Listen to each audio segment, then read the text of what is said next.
প্রধানমন্ত্রী শেখ হাসিনা, আর কোন লোক নাই। দেশে নিরাপত্তার লোক জন্ম হইব না, সবকিছু নিরাপত্তা, রাস্তাঘাটে চলাফেরা নিরাপত্তা। আমি যদি 100 গুলিও খাই তারপরে বলবো আওয়ামী লীগ প্রধানমন্ত্রী ভালো, দেশের জন্য ভালো। Iron lady Sheikh Hasina, hour prime minister. কেন শেখ হাসিনার কথা বলছেন? শেখ হাসিনা যে উন্নয়ন গুলা বাংলাদেশের মধ্যে হচ্ছে আপনার এলিভেটেড, পদ্মা সেতু, মেট্রো রেল, বিভিন্ন ধরনের উন্নয়নমূলক কাজ অনেক কিছু আছে, আসলে এগুলো অগণিত।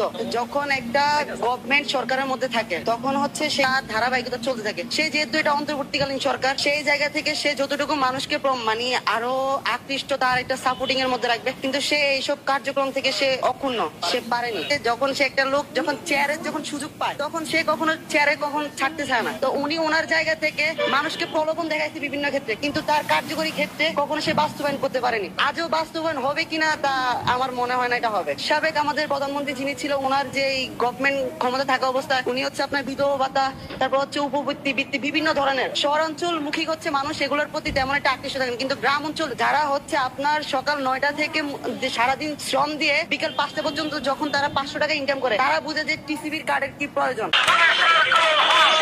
গ্রাম পর্যায়ে বিএনপির যারা নাকি নেতাকর্মী আছে, ছাত্র দলের, যুব দলের যারা আছে, এদের অত্যাচার যে কোন পর্যায়ে পৌঁছে আপনি চিন্তা করতে পারবেন না।